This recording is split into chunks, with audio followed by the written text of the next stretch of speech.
Good morning. It is Wednesday, the 1st of March 2023. I'm Pearson Bowen, and this is the CBC Morning Report. Two Barbadian sisters with a podcast about their introversion and a wide range of diversity topics have been recognized with a silver medal from the Anthem Awards. Lisa Hurley and Sharon Hurley Hall won in the area of diversity, equity and inclusion podcast. Lisa spoke with CBC News and just to let our viewers know that she's wearing shades because her eye condition photophobia. She told us what the award means for them.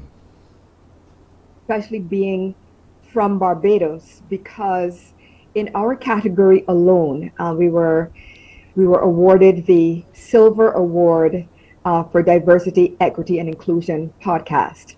Also in our category, for example, was the 1619 project, which I think is a lot of people know, like that is literally featured on Netflix, just as an example.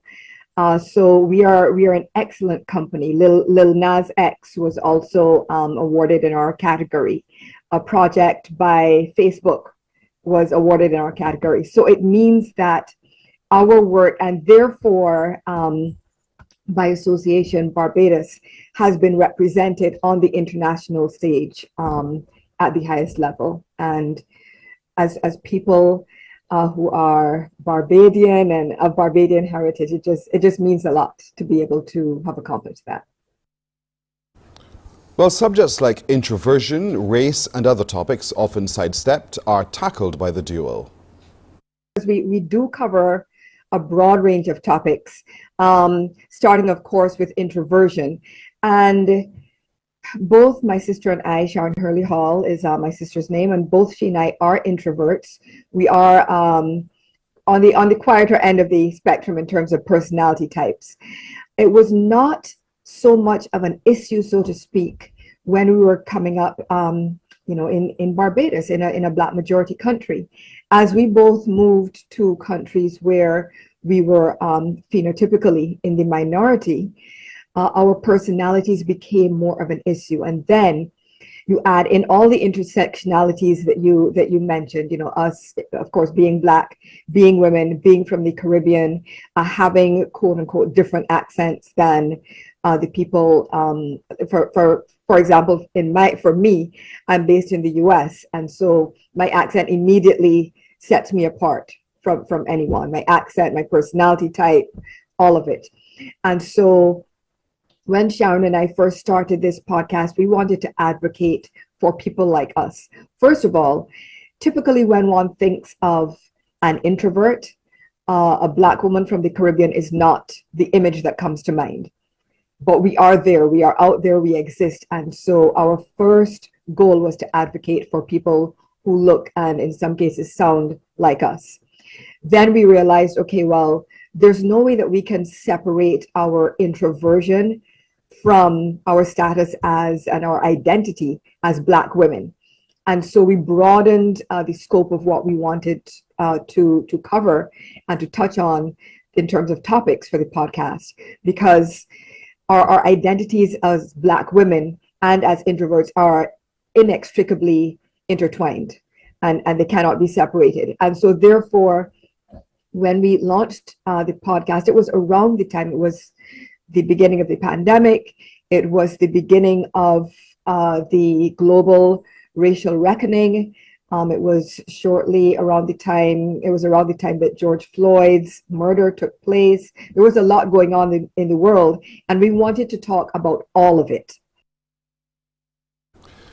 You're watching the CBC Morning Report. Coming up, updates on the COVID-19 situation and also on the crime in the Caribbean.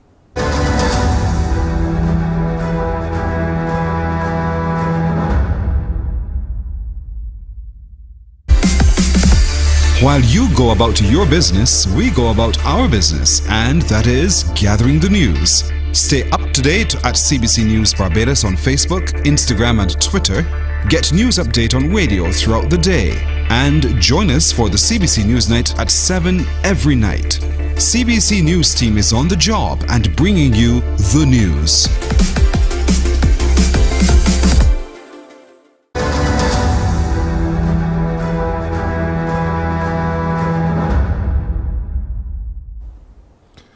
Scores of temporary workers hired by government to boost its national COVID-19 response have been able to turn the opportunity into alternative employment.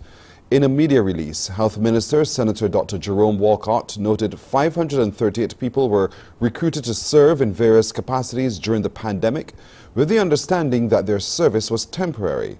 Minister Walcott says, based on declining national trends, the national response was reduced, with the emergency management order coming to an end in December last year. He revealed while 160 people found jobs elsewhere or resigned, many others were able to find employment within the Ministry of Health. Persons were informed in December 2022 that their assignments were coming to an end. In January 2023, they were further informed that their assignments would end on March 31st, 2023, and that they would receive formal notification at the due time. The Ministry of Health and Wellness is pleased to report that of the 374 persons remaining, more than 100 have found alternative career paths within the ministry. The ministry takes this opportunity to thank each of these individuals who contributed immensely to the national COVID-19 response. The Cayman Islands have dropped existing COVID-19 testing measures for the territory. The move is effective today, the 1st of March. Confirmation PCR testing for positives will no longer be required, and COVID testing centers will end operations on all 3 Cayman Islands. Public health officials add that LFT positive online reporting will no longer be required as well. Now, health officials continue to recommend that cases and primary contacts of cases of COVID-19 continue to follow existing advice on isolation and testing. Vaccinated and unvaccinated persons should isolate for 6 days and leave isolation on day 7 if they have no further symptoms. Primary contacts should do daily lateral flow testing, and those persons can continue their usual activities. Now, a reminder that the day of your original positive LFT test is considered day 0. In Trinidad and Tobago, the Joint Select Committee on National Security has met with the new Commissioner of Police, Erla Harewood Christopher, to gain insight into the force's anti-crime strategies. During the session, she faced several questions from the committee, as we hear in this TTT report. Chairman of Parliament's Joint Select Committee on National Security, Keith Scotland, began by asking how the new Commissioner, Erla Harewood Christopher, was settling into the post. She, after apologising to the Commission for not appearing on a previous occasion, gave a warm response. Honoured, humbled, and very grateful. Grateful to, first of all, God for giving me this opportunity, for appointing me, and might I say, anointing me to the position. She thanked both the government and the opposition for accepting her in the role, adding that she intended to bring about meaningful change in the policing landscape. Questioned on how soon the country could expect results from the strategies she's putting in place, Commissioner Harewood Christopher was prompt in her reply. We will expect to see a change in the murder rate, short term, by June, and long term by December. The Commissioner went on to say that she's also anticipating an improved rate of detection. Presently, our detection rate is at under 13%. It is my intention, and with that of my executive, to focus more on the forensics, the use of DNA technology, and ballistics. With regard to the abuse of force by police, the use of body cams was raised. We have just over 1,100 body-worn cameras. They have been distributed throughout the 10 divisions for the frontline officers. The Jamaica Constabulary Force has indicated more efforts are required to tackle the growing threat of white-collar crimes, even as the country grapples with increased incidents of homicide in recent years. This follows a recent study that reveals the majority of white-collar crimes are committed in communities such as Manchester's Elizabeth and Clarendon, especially among males. We have a report from CVM TV.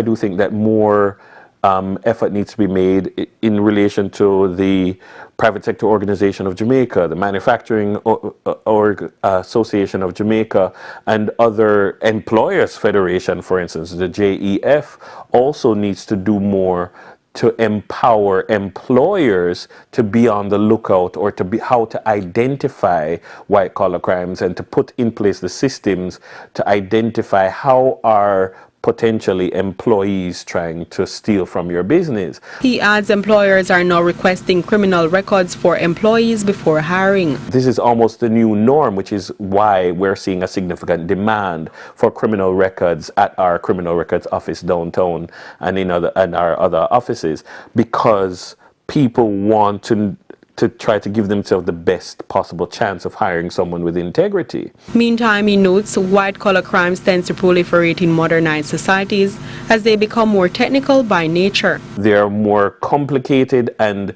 as a result, there is a gap between when the crime is committed and when the crime is detected, and ultimately when an offender is arrested and charged. And so if people are unaware that they are being robbed, then they won't know to make an alarm. So sometimes it feels like a victimless crime because you're stealing from an entity sometimes. Well, coming up in about 20 minutes when you join me for Morning Barbados. Today, the Boy Scouts Association is marking its 111th anniversary. They have a whole slew of activities to share with you. They'll join us this morning to talk about them. We continue our walk through the Faculty of Science and Technology at the KFL campus of the UAE. And today we want to go into the Department of Computer Science, Mathematics and Physics, and how you can be a part of that department as well. And we're just days away from the start of the HR boot camp. Hermab will join us this morning to share with you why you should attend when we have our Talking HR with Hermab. All that and a whole lot more straight ahead at 6:30 on Morning Barbados. The CBC Morning Report continues in just a moment.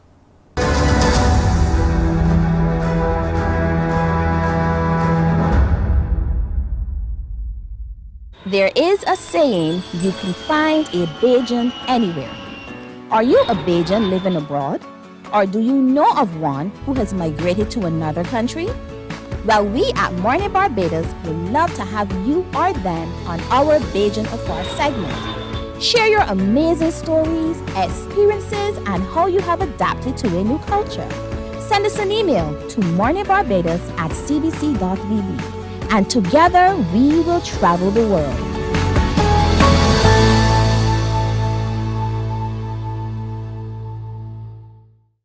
Enjoy movies, soaps, drama, comedy, inspiration, education, music, and more. You get it all when you get MCTV, because MCTV gives you more.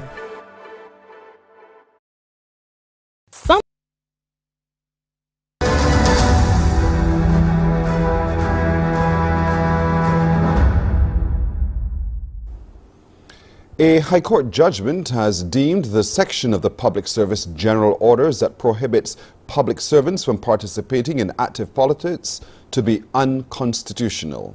This decision was delivered yesterday by His Honour Mr. Justice Westman James in a case brought by civil servant Natalie Murray. She was facing disciplinary action by the public service for speaking on a political platform during an election.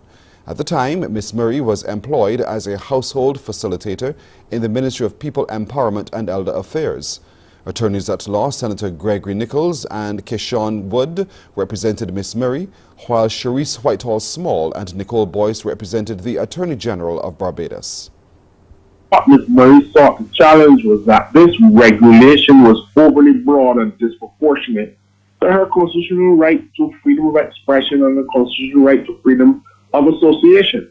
And in that case, the court upheld her constitutional challenge, and to this extent, the court also granted a number of declarations, importantly prohibiting the disciplinary mechanisms in the public service from bringing any charge against her. Mr. Nichols also talked about the implications of the judgment. Well, right now the regulation has been struck down because it has been overly broad. But I would warn people not to have a bridal sense of optimism that there's a free-for-all now because the rule has been struck down.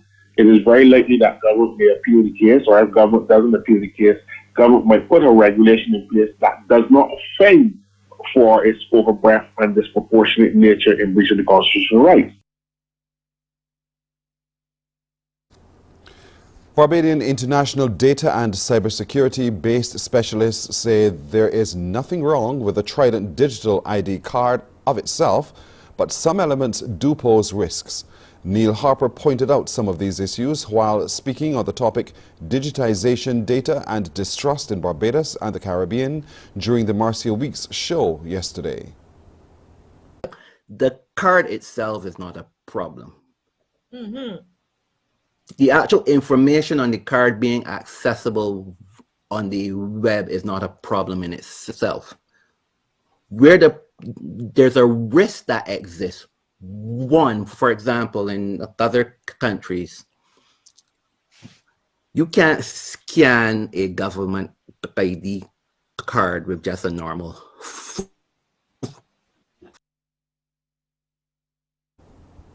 Well, this is an issue which the Minister of Innovation, Science and Technology, Davidson Ishmael, has also addressed.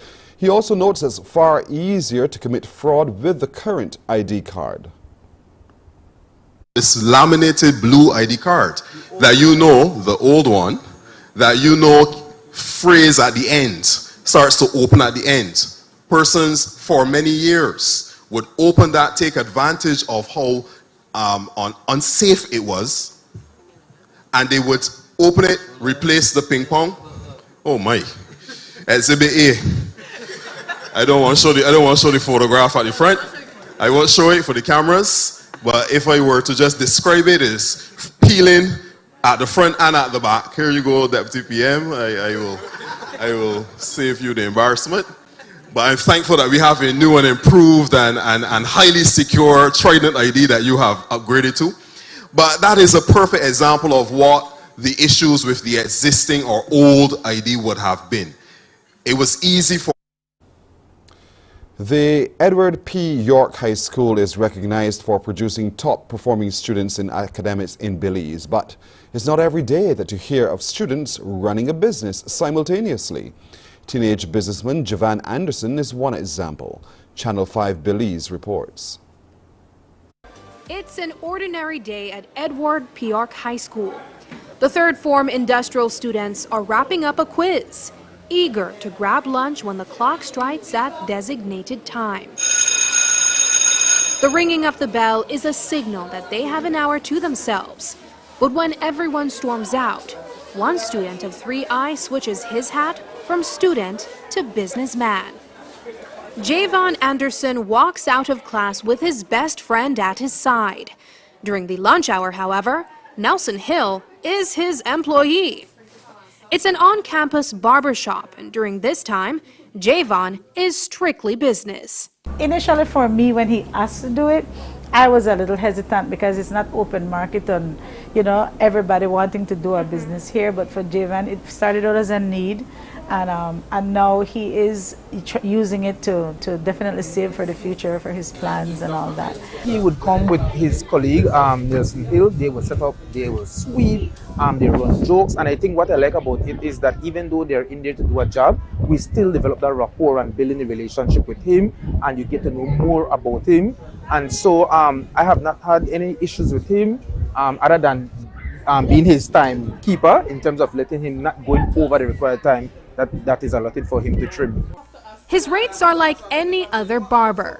He set his price for a basic trim at $7, but took it up to $10 recently because inflation.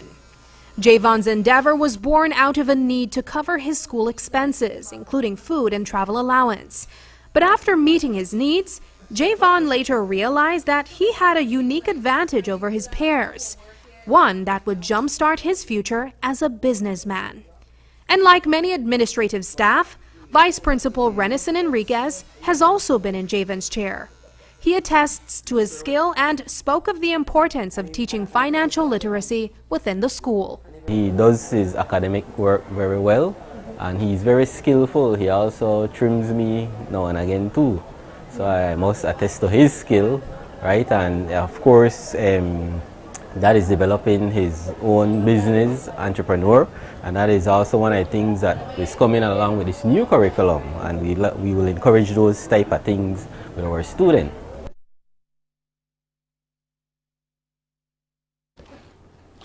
Two people have died of cholera in northwestern Syria after devastating earthquakes hit the region. The total number of cholera deaths recorded in the northwest since the outbreak began last year has now risen to 22, with another 568 non-fatal cases reported. The destruction of infrastructure, water and sewage lines after the earthquake increases the possibility of an outbreak of disease. Piles of rubble where homes once stood. Abu Ali hardly recognizes his neighborhood. He's recovering what he can of his former life. This home's our rock, it's part of our life. It's now cracked as a result of the earthquake. I'm collecting our possessions and will look for shelter. I can't afford to restore the building. The cracks cause fear. Many have left their homes as the aftershocks continued. In the marketplace, businesses have been closed with many badly damaged. I managed to salvage some of the goods. The rest was damaged. I keep them at home. I'll try to fix part of the shop and resume business when possible. That is my story. Buildings that remain standing need to be inspected. The engineers syndicate examined the damage. The crack is 6 millimeters wide. The building must be demolished, he says. Unlike neighboring Turkey, rebel-held Idlib doesn't have the resources or finances of a fully functioning state. We try our best to avoid demolition, taking into account the extremely high cost of reconstruction. The financial situation in general has already deteriorated. We are trying to strike a balance. Residents fear a decision to demolish. Many don't have the money to rebuild and there's no financial aid available. For Abu Ali, living in a tent is safer than his house. He does what he can to keep his children happy. Come baby, see what I've bought you, he says.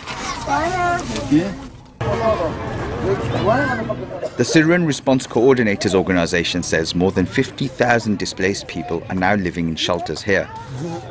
This tent city, now their homes for the foreseeable future. Tens of thousands of participants are in Barcelona this week for the Mobile World Congress. The trade show boasts that attendees from over 200 countries are expected to preview the latest technology impacting the mobile industry at large. It's where the world's biggest wireless companies show off their latest designs. This year they have foldable smartphones and AI-powered chatbots that nearly have a mind of their own. Charlie Angela has more. This event is all about the future, and over the next 4 days, some 75,000 people from over 200 countries are going to pass through these halls looking at the products and technologies that will shape that future, including this vertical takeoff helicopter using renewable energy that they hope to be in production by 2024. Now, MWC has usually been a place where companies showcase the latest in mobile phone developments, but that's taken a bit of a back seat as design in that area has plateaued. Instead, what's exciting is the technology we can't hold. Artificial intelligence and the metaverse. And they're trying to show some areas where AI will be impactful, including in autonomous cars. So a lot of these companies are showcasing how the metaverse will transform the worlds of work, play, socializing, gaming, even travel. And that's interesting for the consumer. But for the industry, it's the industrial metaverse that's causing a lot of buzz. What that is creating a digital twin of factories, cities, transportation hubs, online grids. The idea being that any issues that arise can be fixed in the digital realm, increasing productivity and production. Now let's turn our attention to sports. We continue our countdown to the Barbados Sandy Lane Gold Cup with a look at a horse that is touted to lead the local charge. Anne-Marie Burke tells us all about Vividly. And she'll join us in just a little while with that report. We hope to have it as the Gold Cup happens this Saturday at the Garrison Savannah. And let's hear now from Anne-Marie Burke.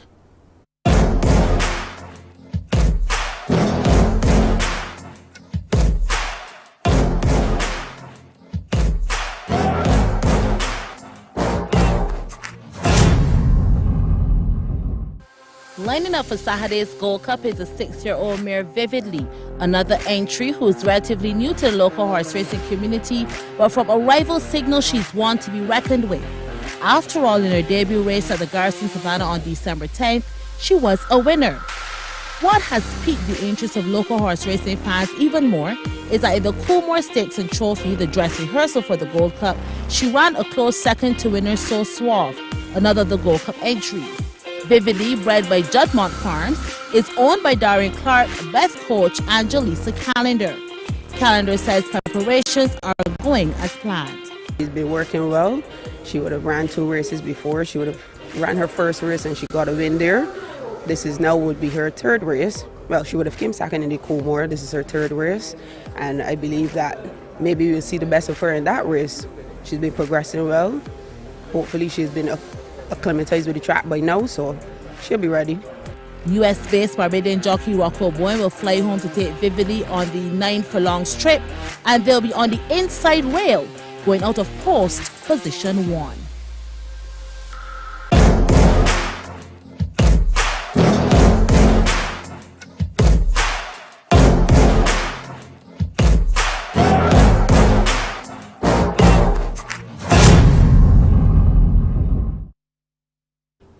The Sandy Lane Gold Cup, as you hear, is on Saturday, this Saturday from the Garrison Savannah. You will hear every race coverage on 94.7 FM. Let's turn our attention now to a look at our forecast conditions for today. What's in the forecast? How was last night? How cool was it? 23.1 degrees Celsius. Nice. And under fair conditions we are at the moment, though it feels like 24 degrees Celsius. Relative humidity stands at 77%. The barometric pressure 1015.3 millibars. And the winds are coming from the east at 20 kilometers an hour. We should have today a low tide at 6 minutes to 7 this evening and a high tide at 22 minutes after 11 tonight. The seas in Barbados today moderate in open water with northerly swells ranging from 1.5 to 2 meters. The forecast for Barbados today, one word: hot, but mostly sunny and warm. And for Barbados tonight, mostly clear. And let's take a look at some forecast conditions now for some international cities. It's going to be 7 degrees Celsius maximum in London with a minimum of 2. In Frankfurt, Germany, 9 is maximum, -2 is minimum. Miami, as per usual, 28 degrees to 22 degrees. But look at that, what's happening there in Toronto, Canada. 3 degrees Celsius is highest, its lowest 1 degree Celsius. If you're flying out to New York this morning, expect it to be bitingly cold. 7 degrees the maximum and 6 degrees the minimum. Barely any movement throughout the day today. And in Boston, a maximum of 6 degrees Celsius with a minimum of 2. Well, that's it for today's edition of the CBC Morning Report. I'm Pearson Bowen. Morning Barbados starts now. Wake up, wake up, wake up, wake up. Barbados, get up. Good morning. Good morning, Barbados. Good morning. Good morning to you. Good morning. Morning, morning, morning.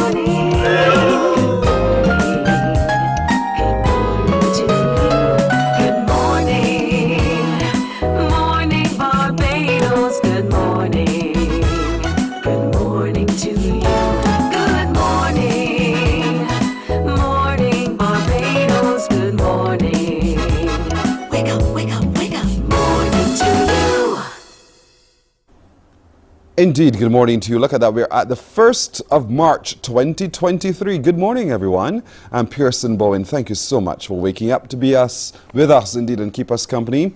For those of you watching from across the globe, as always, good to hear from you. Thank you so much for joining us on our streams on YouTube and on Facebook. Now, don't be selfish. Share those streams with all of your relatives and friends. They don't have to be Barbadians alone. Everywhere, indeed. Let them know they can join us on a morning to have a bright start to the day.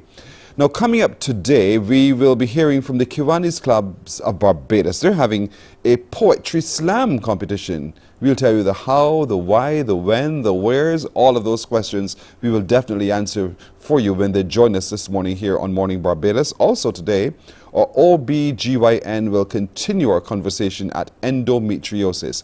As you do know, it's one of those conditions that affect quite a few female folk on the island and around the world. And what are the treatment options? How do they identify, and then how do they treat her? What are the recovery periods like? We will talk to him a little bit more about that as well when he joins us today. Cybersecurity is the topic of the day. It would appear all over the world as so many companies and industries are impacted by all sorts of opportunistic threats. And so we want to take a look at that when we're joined by a cyber forensic examiner this morning. How do we, as business people as well, face it when it happens, and what do we put in place to mitigate against it ever happening again? Those are some of the areas we want to focus on today. We are just days away from the HERMAB boot camp, and certainly because it's days away, we want to make sure you know why you have to be there and what are some of the benefits to being there are what we're going to share with you when we talk HR with HERMAB in just a little bit as well. Now today we will continue our conversations with the University of the West Indies at KFIL. As you know, it's Taster Week, and all week long we've been delving into a faculty that is really fascinating. But today we're going into the Department of Computer Science, Mathematics and Physics. Don't be scared. It's going to be pretty exciting. We'll meet one of the deans, and we'll also meet a couple students who are benefiting from that experience there as well. But I want to get started this morning by turning our attention to one of the longest serving organizations on the island. It's marking its 111th anniversary this year. We're talking about the Barbados Boys Scouts Association. And what are they planning for this month of March?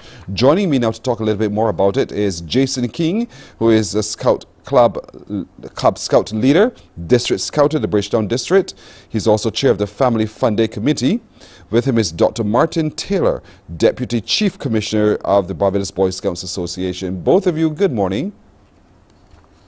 Good morning to you. Good morning. How are you? Good morning, Barbados. Always good to have you indeed. Let's talk a little bit about the history of the Boy Scouts Association of Barbados. 111 years is a long time, so that's a lot of history. What can you share with us? Yes, we do have a deep and a rich history in serving the young men of Barbados.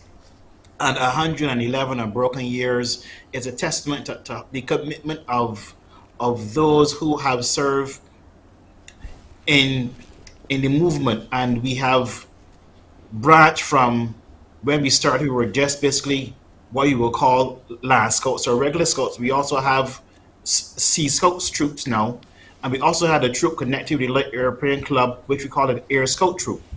So over our 111 years, we have transformed the organization to meet the needs of those we've been called to serve. And of course, you're then challenged to find ways to continue to increase your recruitment so that you get more and more young people coming through. How has that been so far, though, in terms of young boys wanting to be a part of the Boy Scouts? Of course, like most organizations like us, we face that challenge with recruiting young members. But the key is to revamp our programming. And a good example of that is in consultation with the Barbados Astronomical Society. They have now revamped their program and offering now a certificate in astronomy. So it will allow our boys, for example, to go to the Harry Bailey Observatory on, I think, 3 consecutive Saturdays. And with that training, they can be certified in astronomy. And that is one way which we're using to attract new boys with new interests to the movement.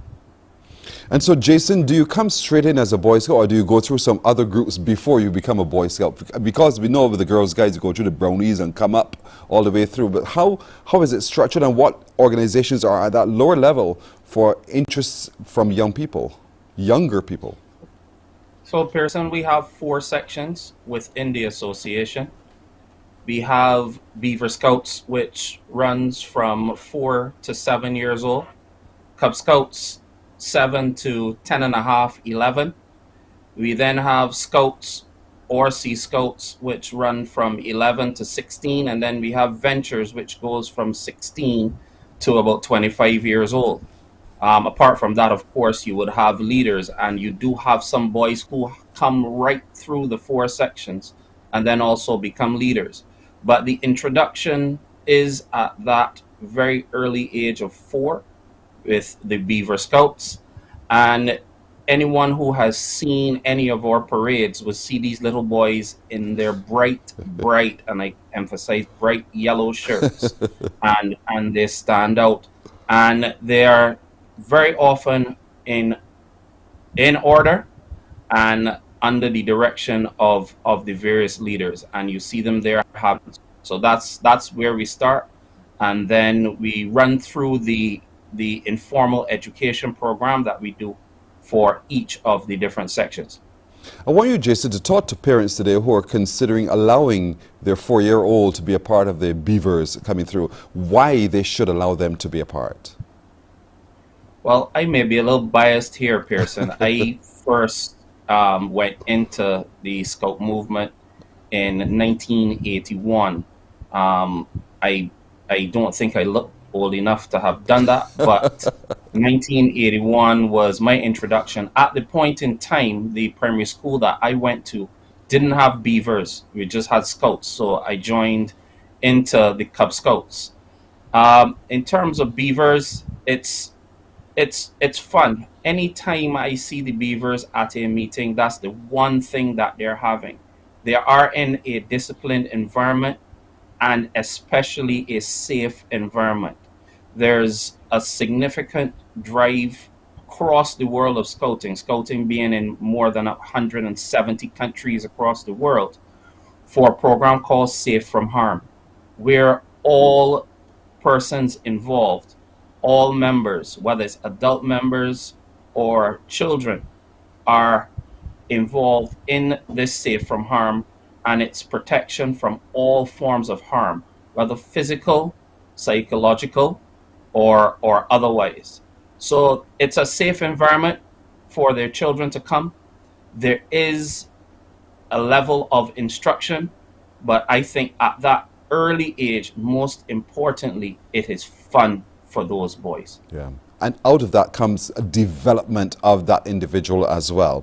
Now, Martin, from leadership position, you know, we had the COVID-19 pandemic, which challenged everything everywhere. How was the Boy Scouts challenged, and what did you do to meet those challenges so that you survive? Yes, well, we were affected like all of us were, and we transitioned most of our programming into the online space, as was practical. But coming out of the program, we're starting to go back now. Most schools are open, and most of our units are school-based.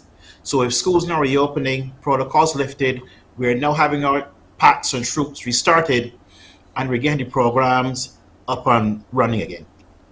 So up and running again, but this month you're marking the 111th anniversary of the Barbados Boys Scouts, and there are a whole slate of activities that you have planned. I'll start with you, Martin. Talk me through what one can engage with in this celebration.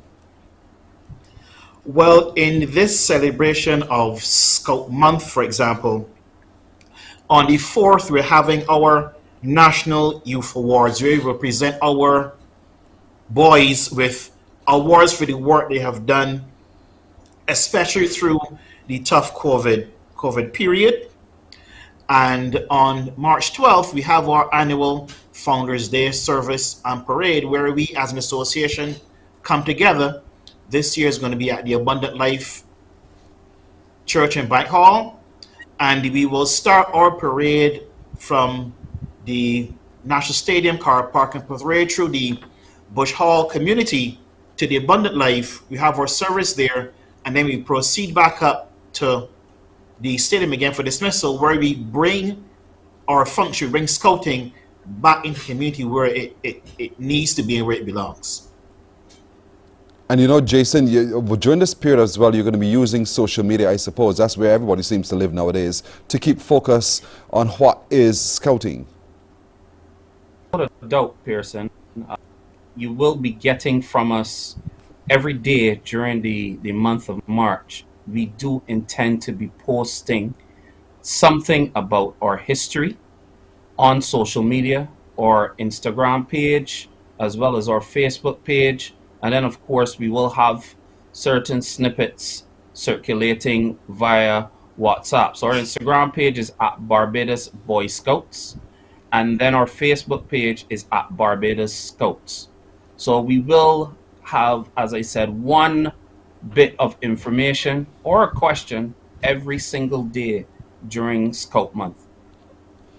And then, so it's important for all of you watching today to get onto the socials so you get to know as well. If you have questions in your mind, then that social space is going to help you to dissolve a lot of those questions on your mind.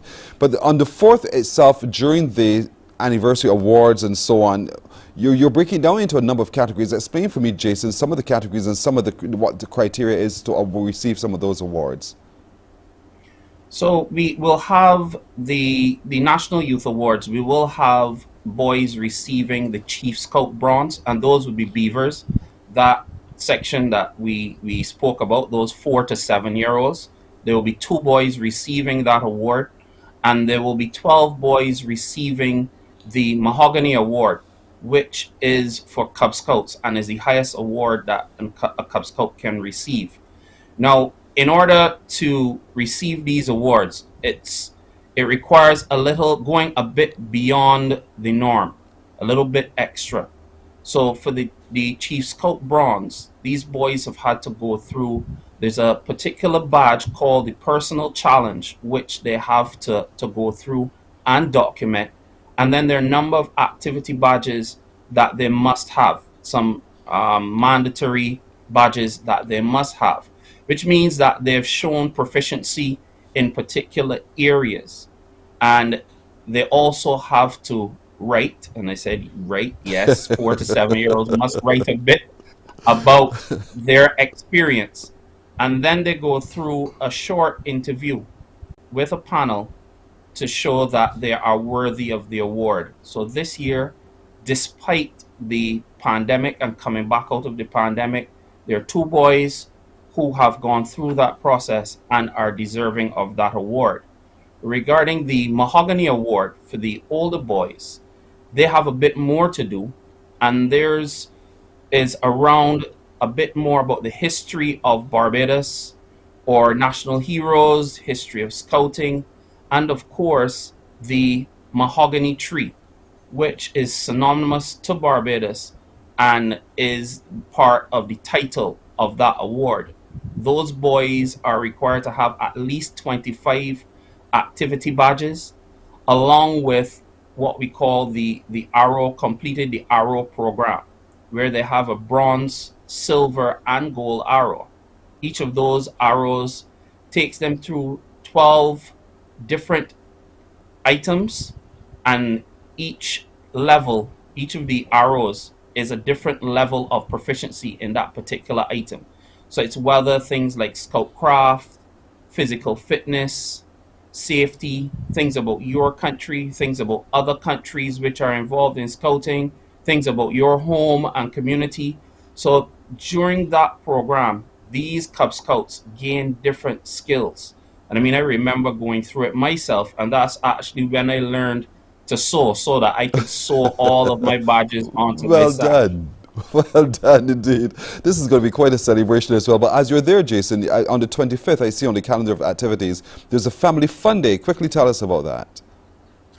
Well, we usually, traditionally, we had a march in October where we would use that to promote scouting. But we're going a little different now. And as you heard Reverend Taylor say, we have had a bit of a fall back from scouting in terms of numbers. There's been some attrition, as normally happens, but because of COVID and going into the online environment, everyone wasn't able to get on, and some simply were not interested in coming on. But we're trying to rejuvenate scouting, and it was agreed that we would have a family fun day, and it's for all persons involved in scouting, not just the boys and the leaders as would happen with normal activities.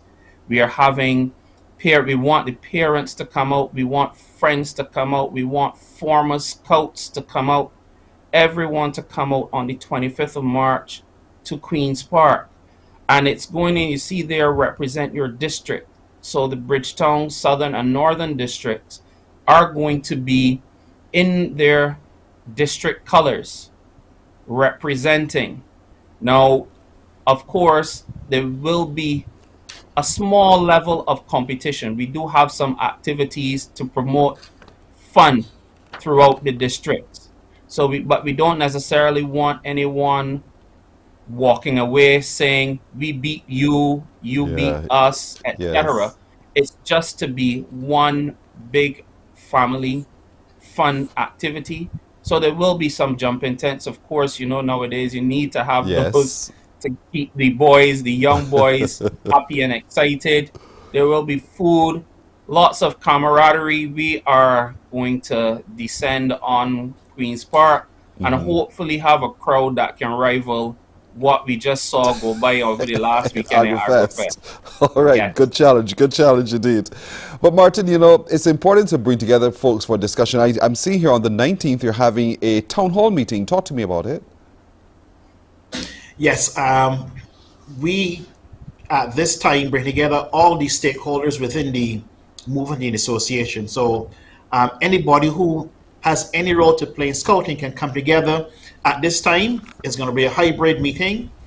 You can come to the Scout headquarters to meet, or you can join us online, and we can discuss all matters, because all ideas must contend if you want the association to move forward. So we're keen to have everybody's thoughts, how we can move forward. We're going to come together, brainstorm, and through this town hall meeting, look to continue to chart our way forward again. And it's a because hybrid. Our theme for this year is hybrid. So you can come online, or you can in person, meet in face-to-face, because our theme this year is hiking, camping, sailing, Barbados Boy Scouts moving forward. So that's exactly what we're doing through our town hall meeting. Lovely. And so, folks, if you need more information on this and reminders about it as well, it starts this Saturday coming. You can go to the Instagram page, Barbados Boy Scouts, or to the Facebook page, Barbados Scouts, and get to see the calendar of activities and the activities for which you are encouraged to be a part. And to ask questions, if you care to do so, via that media as well, about how your boy can be a part of the Barbados Boy Scouts, whether at beaver level or all the way up through. And certainly we want to commend you on your activities for the month, and also to congratulate you on your 111th anniversary celebrations as well overall. And I thank you so much for joining us this morning. Jason King and the Reverend Martin Taylor of the Barbados Boy Scouts. Thank you. Thank you very much. Thank you very much, sir. You're very welcome indeed. Morning Barbados takes a break here. We're coming back in just a moment. Morning, morning, morning. Good morning. Good morning to you. Some ask, what makes Barbados so special? We at Mornin Barbados say it's you, our exceptional youth. You are talented, resilient, and inspirational. You are the epitome of the Barbadian spirit, testing the boundaries of your creativity. If you are an entrepreneur, artist, baker, designer, author, or have done anything you think should be highlighted, email us at morninbarbados@cbc. Morning, morning, morning. Good morning. Good morning to you. We have 11 minutes to go to the hour of 7 o'clock. All week long, we've been allowing you to taste and see what's been happening in the Faculty of Science and Technology at the University of the West Indies at KPhil. Today, we will take you in now to the Department of Computer Science, Mathematics and Physics. Sounds exciting, doesn't it? We will give you a chance now to taste and to hear what happens there as well. Joining us this morning to talk about it is Dr. Michelle Gittins, who is the head of the department, and she's brought along with her a couple of students. One who is an undergrad and another who's a postgrad in Deborah Best and Tayton David as well. To each of you, good morning. Hello, good morning to you. Thank you so much for joining us. Dr. Gittins, I'll start with you. Give us the taste of the department and what it takes for a student to be a part of the department, why we should all be a part of that department. Yes, good morning, Pearson. Very good to be on the program this morning. Yes, so we are the Department of Computer Science, Mathematics and Physics. And from that name, you'd think we'd only be offering computer science, math, and physics, but we have a number of disciplines actually that fall under us. We offer those particular disciplines, but we also offer electronics, computer science, and IT. And then we have a sister department which offers meteorology. And I believe you'll be hearing from them as well, but they are offered, that degree is offered through the Caribbean Institute of Meteorology and Hydrology. Now, we have a number of programs in our department, and we welcome undergraduates. And you asked about what it takes to get in. And so our students must have a science, and they must have mathematics at the CAPE level. And if they don't, we still want to encourage students to do science.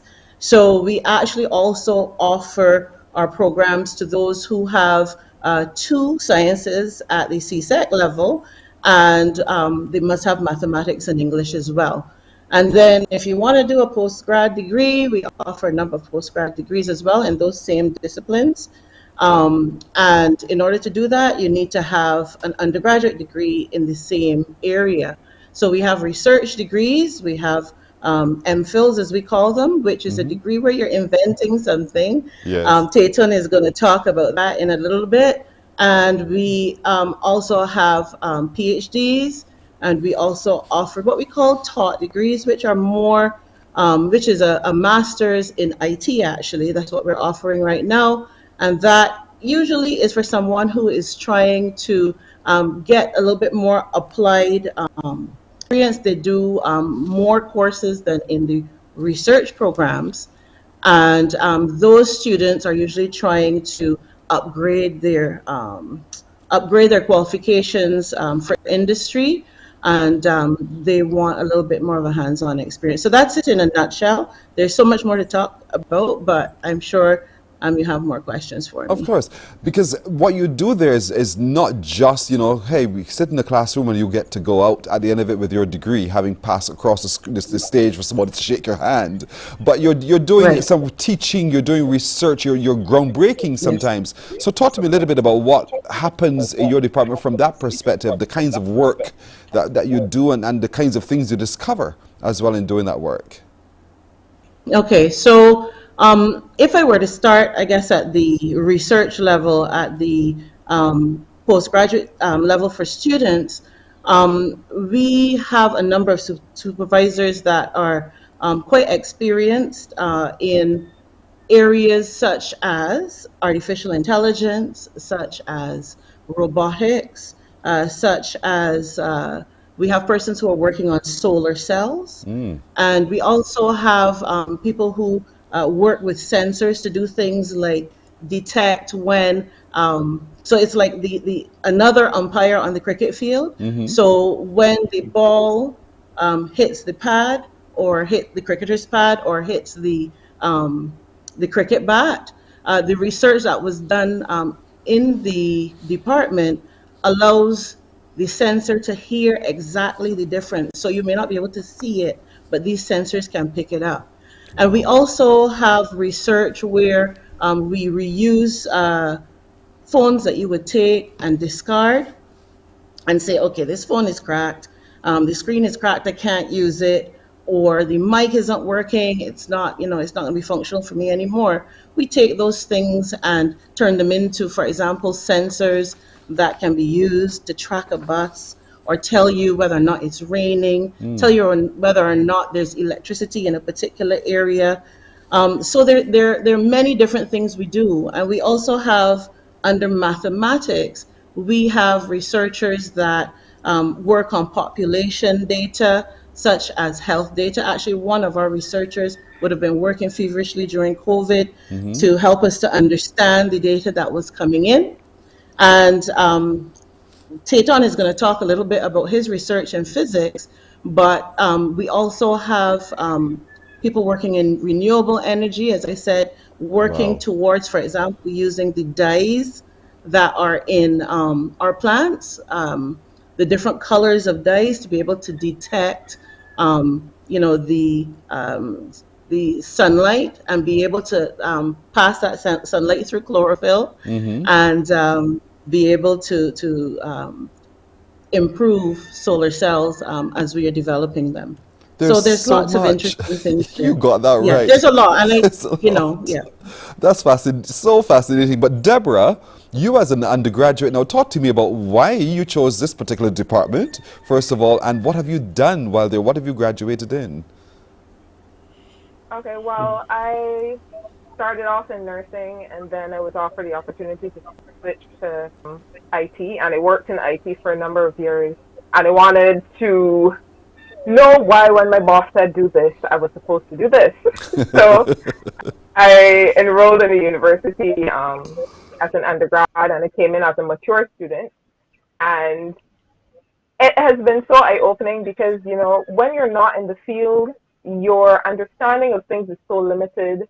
Like, it's really broadened my imagination. Yeah. So I'm still here. I'm planning to do my master's in IT also. But, you know, women in that area, you know, you often see the boys, the men doing it. But here it is, you are one of the women who I would consider now to be groundbreaking. What does that mean to you to have had the opportunity through the University of the West Indies to pursue this in the way that you are as a female? Well, I honestly, coming up, my brother was the computer person, you know. When I got married, my husband was the computer person. So for me, it was like, okay, you let the guys do it, and you go to them when you need help. But coming into it, I realized, you know, it's something I have a talent for. It's something I'm passionate about. And I think a lot more young women are developing the interest. Like, my circle of friends is entirely female, and we're all in the same faculty doing the same courses. So I think it's a really great opportunity for young women to recognize that the tech stuff, you can also do it. There you go. I'm glad that was resonating this morning with the women folk who are watching this morning as well. Tatin, now you are a postgrad.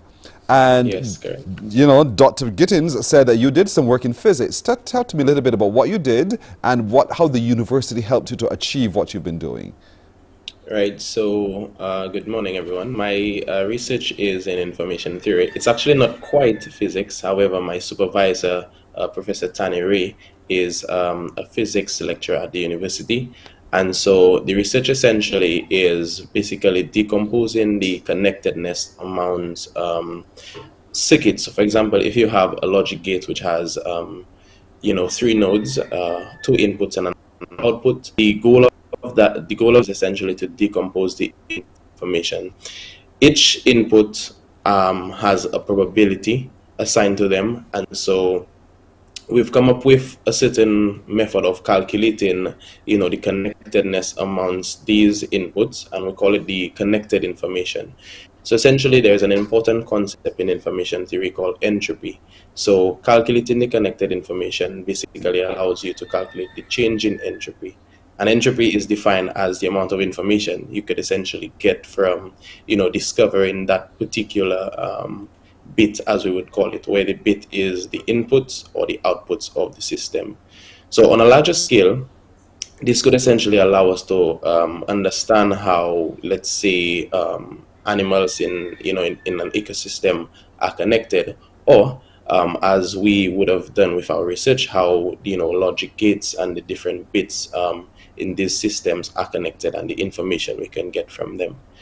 So the university has helped me quite a lot, especially Professor Tani Ray, because he was the point person on this project. As a matter of fact, he introduced me to it, and you know, ever since I started about 2 years ago, he has provided me with lots of support in getting this research up and running. And I'm actually on my last semester. Well done. You're almost at the end. You could have chosen a university outside of the region to do so, but you chose Cave Hill. What was it about what you knew about Cave Hill that led you to choose that department at Cave Hill? Well, I learned about Cave Hill, the Cave Hill campus, when I was at the South Louis Community College back in St. Lucia. I am St. Lucian. And so my lecturer there, who Ms. Alberta Henry, she did chemistry here at the Cave Hill campus, and she spoke to us about, you know, different career paths we could essentially start here at the Cave Hill campus. And most notably, she told me about this Alpha Lewis Award scholarship that covers the economic cost and tuition fee. And so as a needy student, I decided to apply for that scholarship, and so essentially that led me to come into the Cave Hill campus. Well done. Not a bad decision at all. Following your teacher's rules and guidance. And so, Dr. Gittins, I know that coming up very soon, you're going to be having a very special opportunity for an alumni lecture. Could you briefly talk to us a little bit about that? Yes, so we like to really focus on the path of our students, and when they graduate, that's not the end. We want to keep connection with them, and then we want them to come back and talk to the students who are currently in the program. So Mr. Shane Marshall from Kitji Manitou Studios, which is a software development company here in Barbados, he will be coming to talk to us on March 7th about his journey and to share with students, the campus community, and anyone really who wants to join us on that day. It's going to be at 12 noon Yes. in the Medical Sciences Lecture Theatre.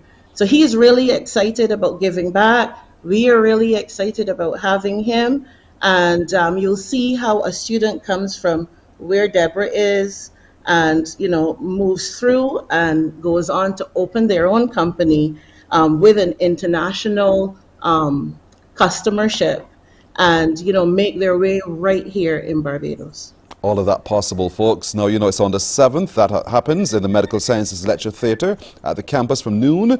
And if you need to know more, folks, you can go on to the campus's website, the Faculty of Science and Technology website, for more information. But I encourage as many of you who are watching who have your children, or you yourself looking for that career change, as Deborah did, and you get involved in all of this. It is fascinating what is possible too. So expert with the KFIL campus all week long and start your new journey to your life. It can happen today. Thank you so much for joining us. Head of the Department of Computer Science, Mathematics and Physics, Dr. Michelle Gittins. Deborah Best, an undergraduate student having her bachelor's in information technology. And Tayton David, a postgraduate with his MPhil in physics. Good to meet all of you. Wish you the very best and the continued activities for the week. Thank you. Thank you very much. Thank you very much. You're very welcome indeed. We're taking a break here on Morning Barbados. We're coming back with the news in just a moment. Morning, morning, morning. Good morning. Good morning to you. Books open your heart, your mind, and your soul. They are educational, entertaining, inspiring, and motivating. Are you an author of a recent book you want to share? Then Mornin Barbados would love to feature your book in our The Next Chapter segment. Send us an email to morninbarbados@cbc.bb. That's morning without the G. Come and let us turn those pages together.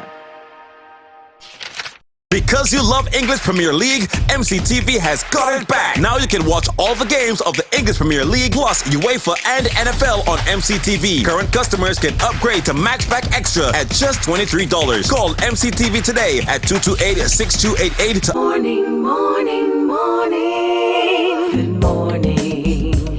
Good morning to you. In the news now, two Barbadian sisters with a podcast about their introversion and a wide range of diversity topics have been recognized with a silver medal from the Anthem Awards. Lisa Hurley and Sharon Hurley Hall won in the area of diversity, equity and inclusion podcast. Lisa spoke with CBC News, and just to let you know that she's wearing her shades owing to her eye condition photophobia. She told us what the award means for them. Especially being from Barbados, because in our category alone, we were awarded the Silver Award for Diversity, Equity and Inclusion podcast. Also in our category, for example, was the 1619 project, which I think is a lot of people know, like that is literally featured on Netflix, just as an example. So we are an excellent company. Lil Nas X was also awarded in our category. A project by Facebook was awarded in our category. So it means that our work, and therefore by association, Barbados has been represented on the international stage at the highest level. And as people who are Barbadian and of Barbadian heritage, it just means a lot to be able to have accomplished that.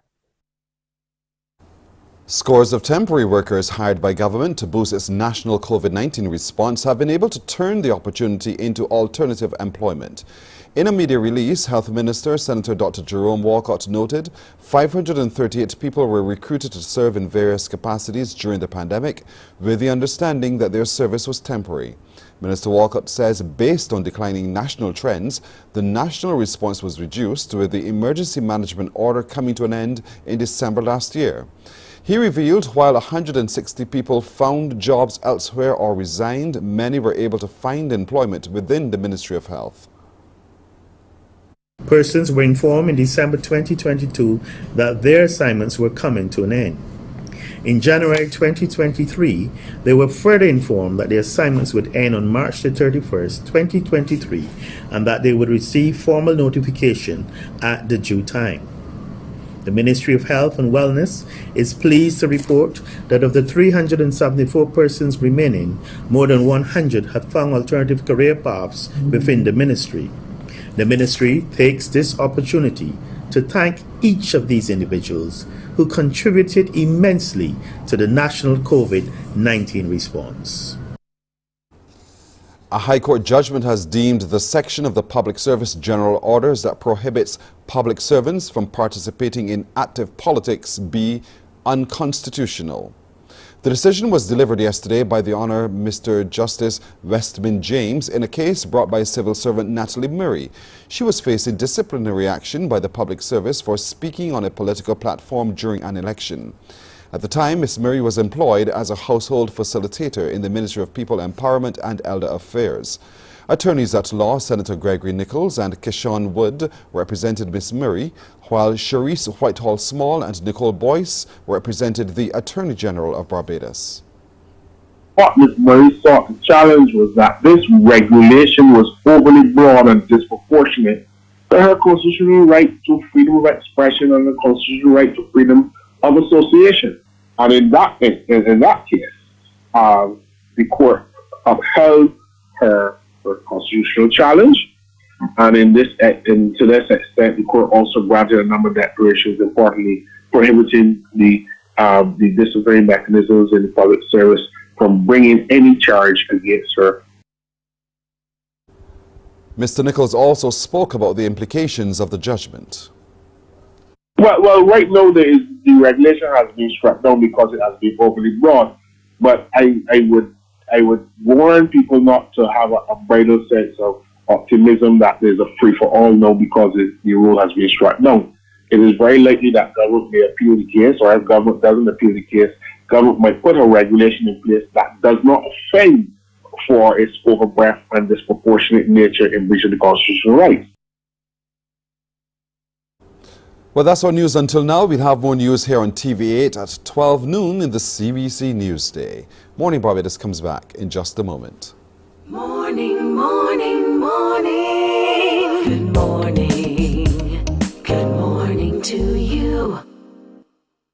Because you love English Premier League, MCTV has got it back. Now you can watch all the games of the English Premier League plus UEFA and NFL on MCTV. Current customers can upgrade to Max Pack Extra at just $23. Call MCTV today at 228-6288 to upgrade or come in and sign up for a new service. Football fans, let MCTV get you back in the game.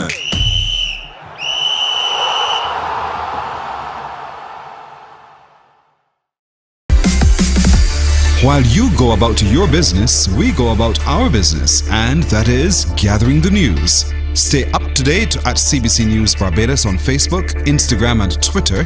Get news update on radio throughout the day. And join us for the CBC News Night at 7 every night. CBC News team is on the job. Morning, morning, morning. Good morning. Good morning to you. Still to come, we're talking HR with Hermab. We want to take a look at the upcoming boot camp, HR boot camp that's happening this month, as a matter of fact. And so you need to know why you should attend. We'll talk about that as well. We'll be taking also, still to come, a look at the cybersecurity. How prepared are our companies for cybersecurity, and what can we now do to mitigate against it happening again, should it have already happened. But I want to go leap now at 10 minutes after 7 o'clock to our good friend Joan Underwood, the president of HERMAB. And today we want to take a look. Joan, good morning, by the way. Good morning. Now, I've been saying all morning long, we're just days away from this year's HR boot camp. Let's remind people of the date and the how, and then we'll talk some more. Okay, so March 16th and 17th, and the boot camp is going to be taking place in a hybrid format. Day one is going to be face-to-face, so we're going to be at the Sandals Resort and started, so you need to be on time, so plan accordingly to navigate the crazy traffic so that you can get down. We have registration between 8 and 8:30. We're starting off at 8:30 with our very brief opening ceremony, and then we kick into a panel discussion where HR is going to be quiet and we're going to listen to our stakeholders. So that panel discussion is what stakeholders need from HR. And we will be hearing from employers, we will be hearing from a representative from the trade union, and we are waiting for confirmation in terms of who will represent the government. So we'll hear from the tripartite stakeholders that we serve. Then we go into our pillar champions. So from PwC, we have Lisa Moore, who is going to be telling us how we master the numbers. And she has said that the title for her segment is The Numbers Tell a Story. So for most of us, when we want a good story, we don't look to numbers, we look to words. So we're going to figure out how we can tell a compelling story with the numbers and how we can understand, interpret, and analyze the stories that the numbers can tell us. We're also going to be going into the employment pillar.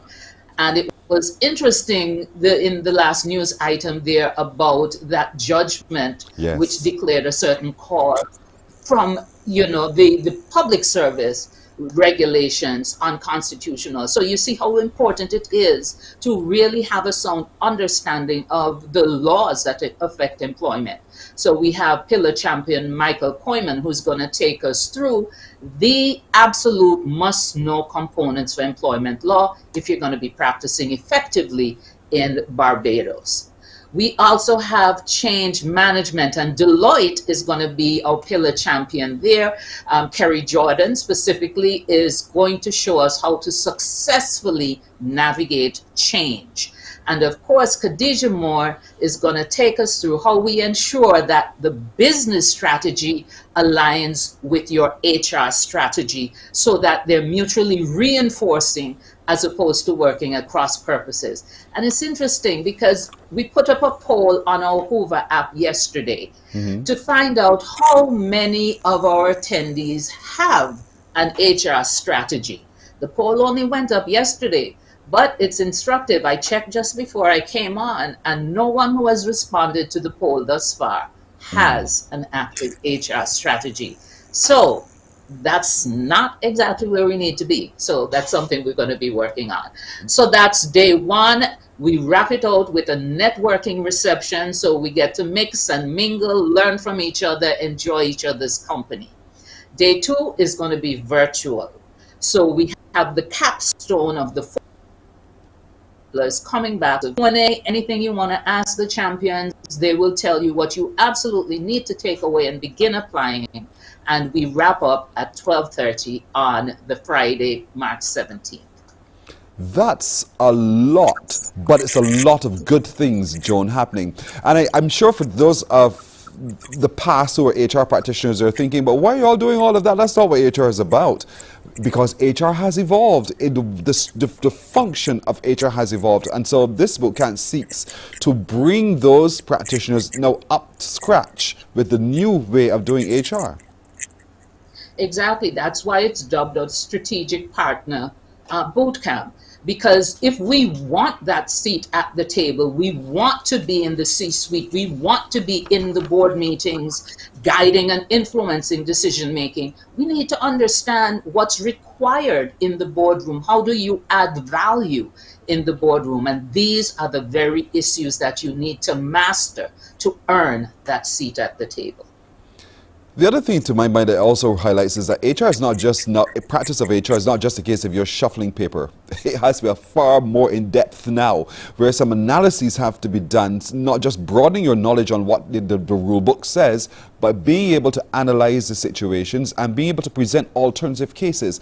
And that's what you're seeking to do through the boot camp. So for those who are watching, give them the why. Paint that picture vividly, Joan, for why they have to attend the boot camp.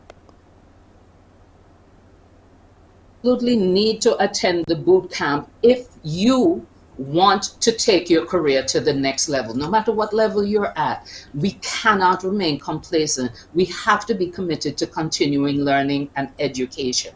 And it's interesting because, again, on the Hoover app, I've been interacting with registrants, and one person said, I'm not even in HR yet, but I'm coming because I'm thinking about a career change and I want to understand what it's all about. Nice. So in terms of the why, you need to know what the strategic human resource is all about.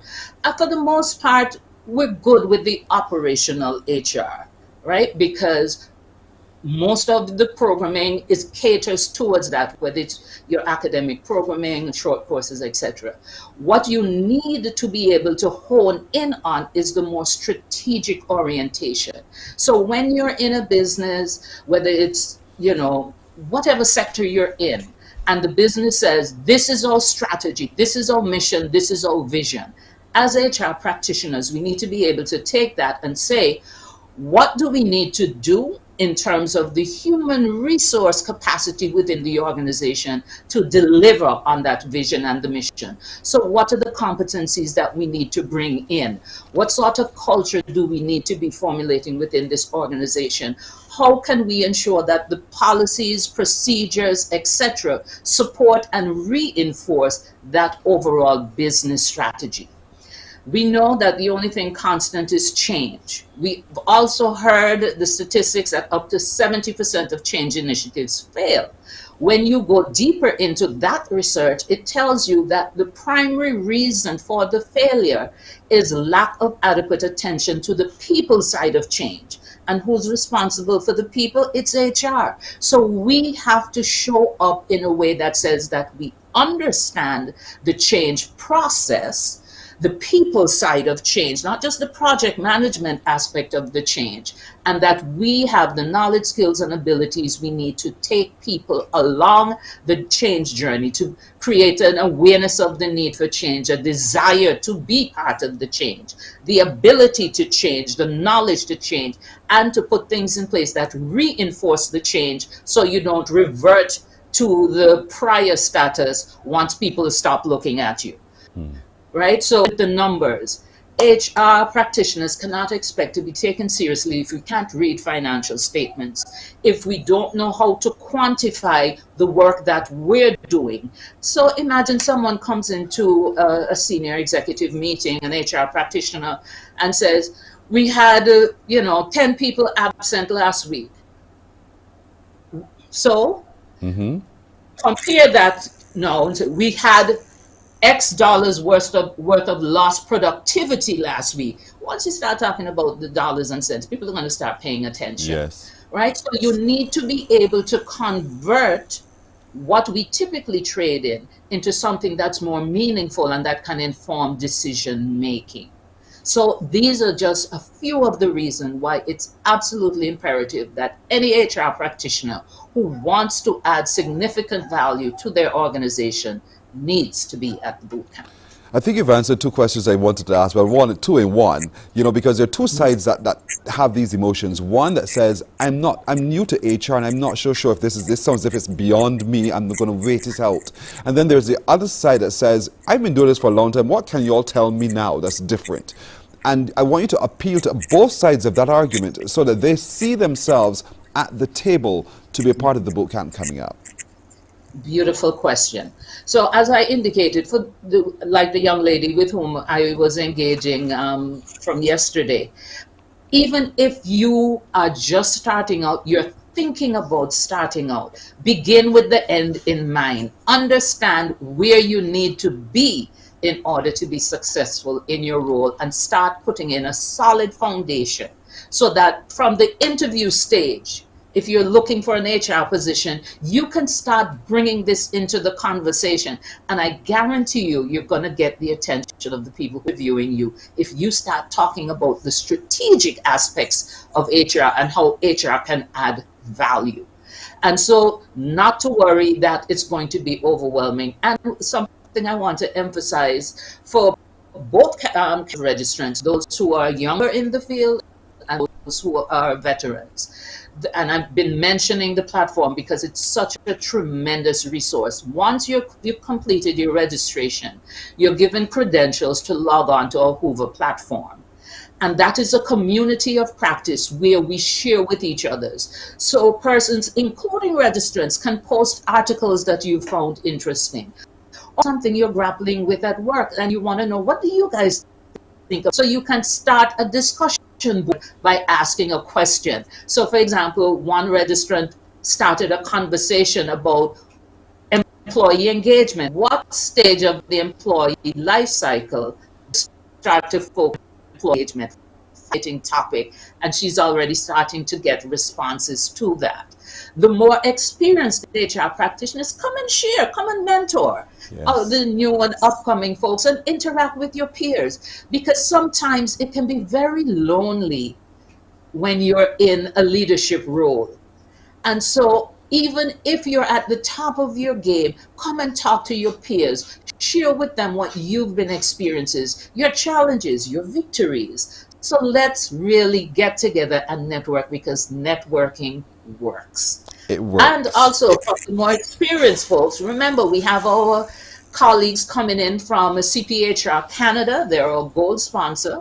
They're going to be here sharing the Canadian, the North American experience with us. They're going to be telling us what they've done about certification, and that's a huge issue. We did a poll recently asking HR practitioners, how many of you actually have international certification? And even though something like 70% of the respondents identified as being managers or even more senior to that, the majority do not have certification. So it's something that we need to rectify as we talk about the professionalization of HR. Joan, what a mouthful, but well said and well put indeed. So folks, listen, if you need more information, go onto the website hermab.org.bb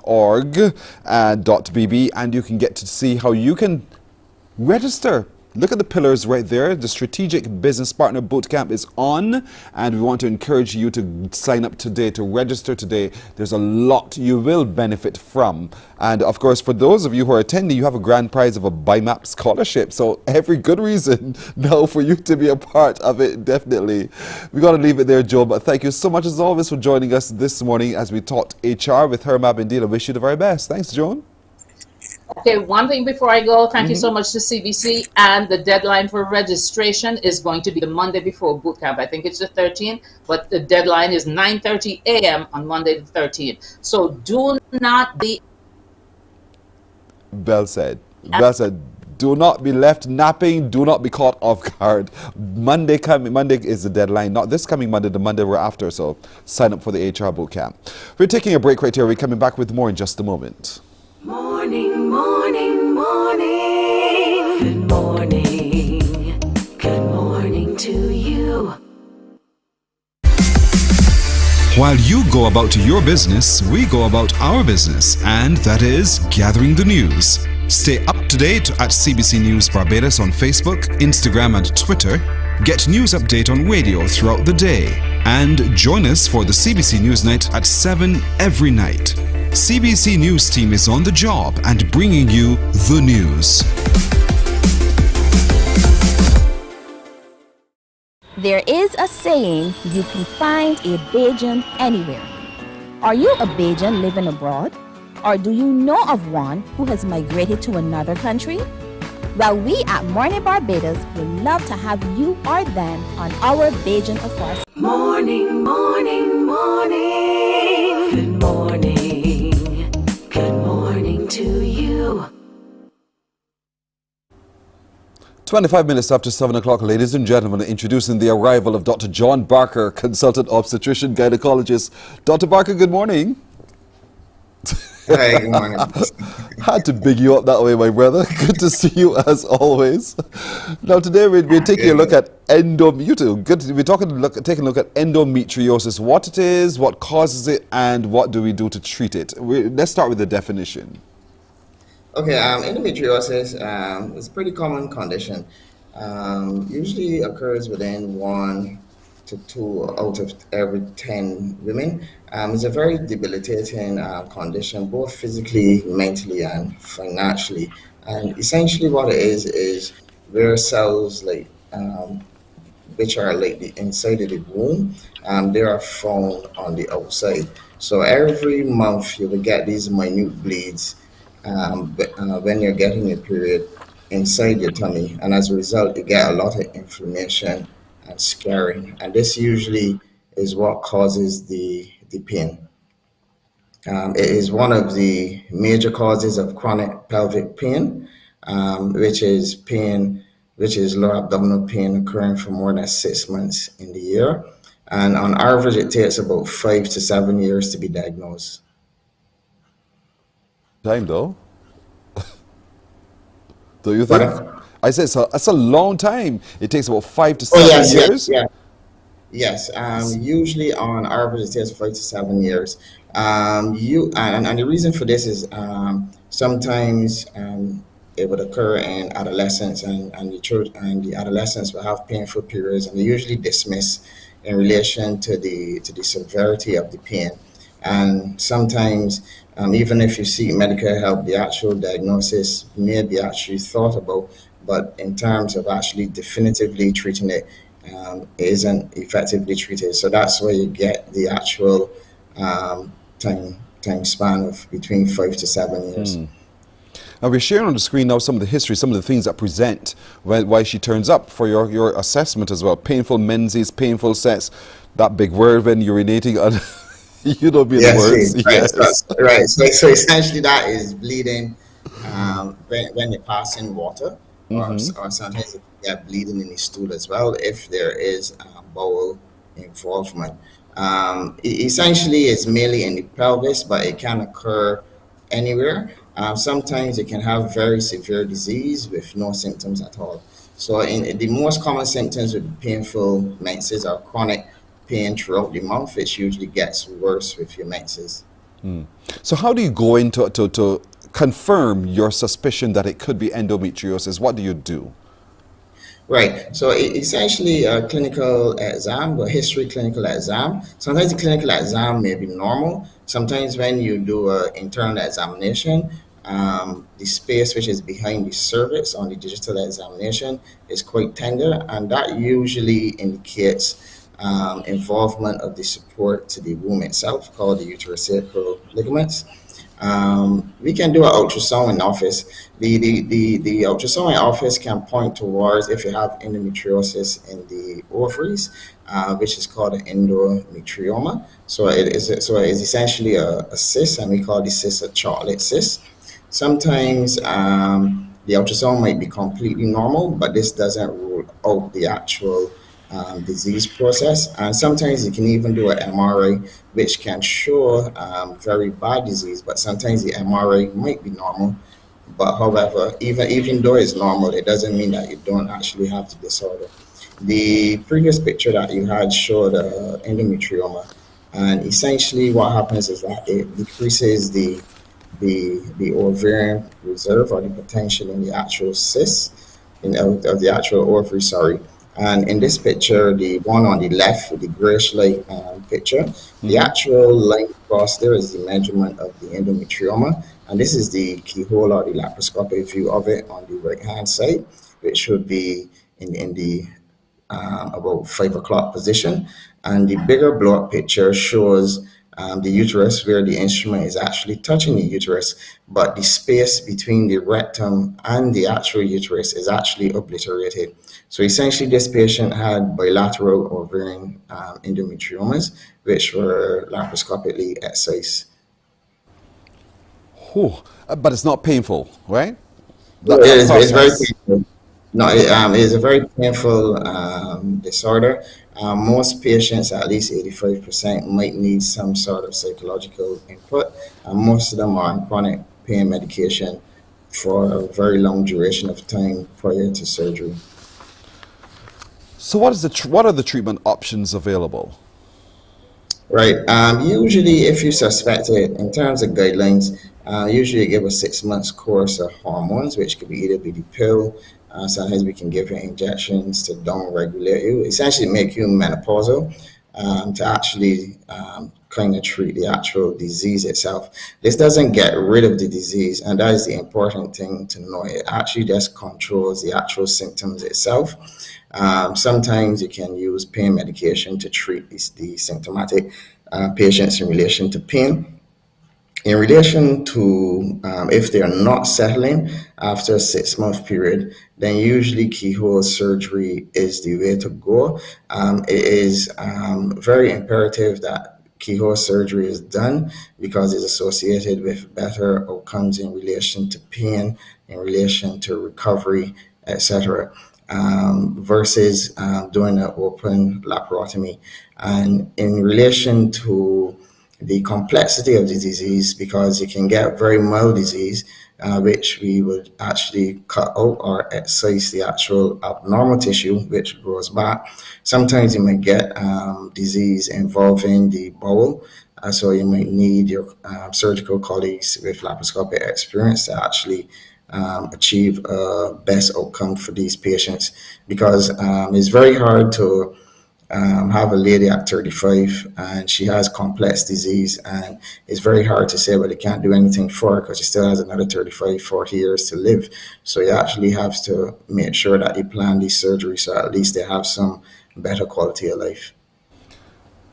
Yeah, sounds good.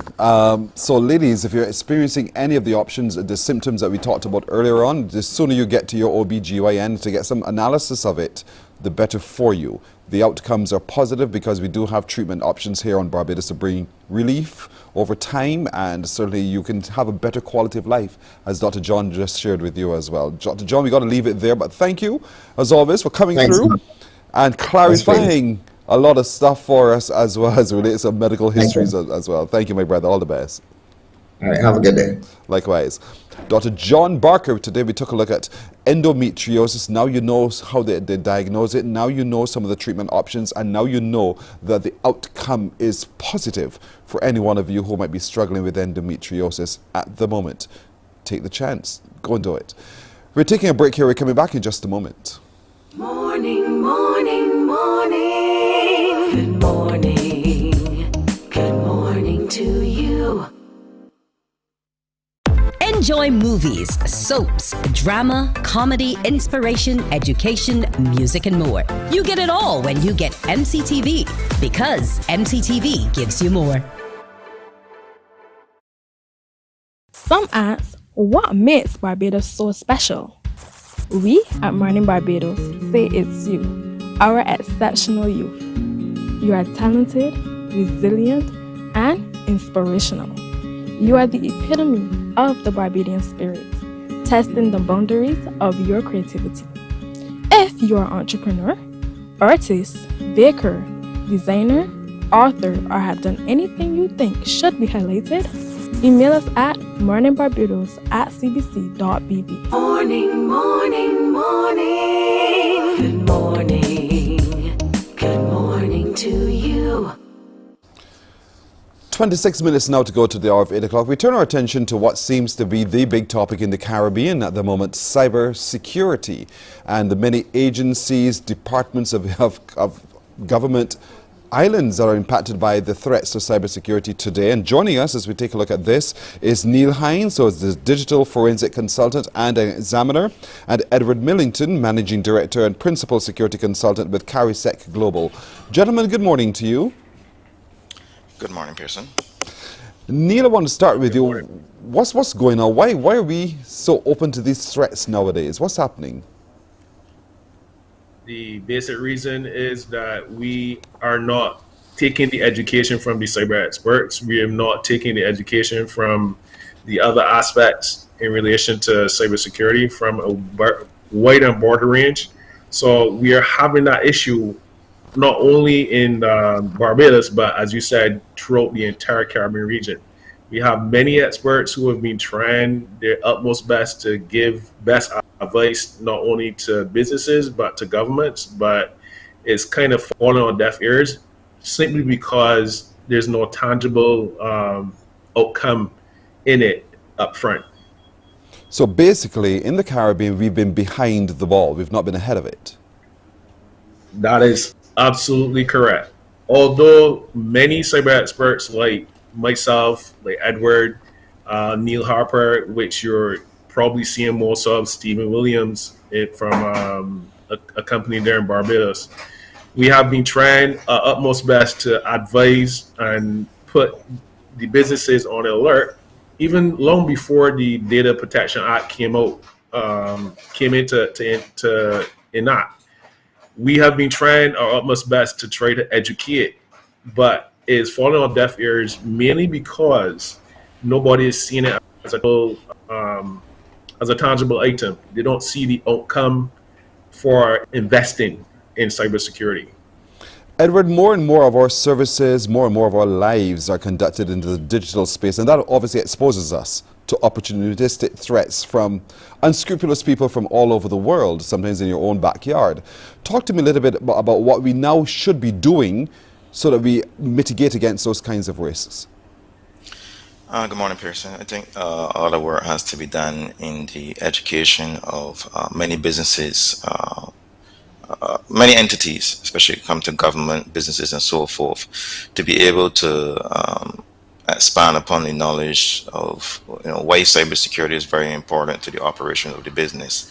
I think a lot of effort has to be made there because anyone could come up with a solution or strategy, but if the awareness is not out there for persons or businesses, business leaders to really understand how the criticality of cyber attacks, cyber crime against their business, then we will continue to have the issue that we're currently seeing today.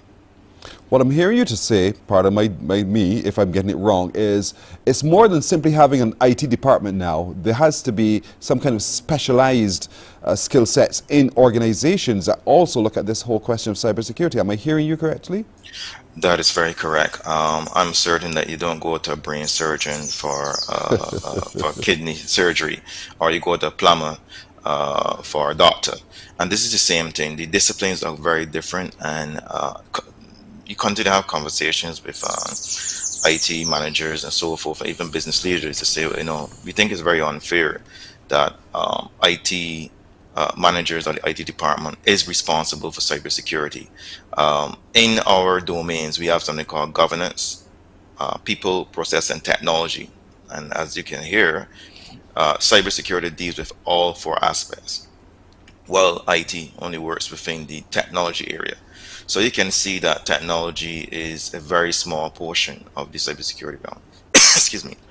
And majority of what we call security controls span those different domains, from the top, which is, with the senior executives making those decisions, putting out the strategies, right down to technology, where IT kind of try to manage that particular area along with cybersecurity. So it can become very daunting. The training is completely different. The awareness is completely different.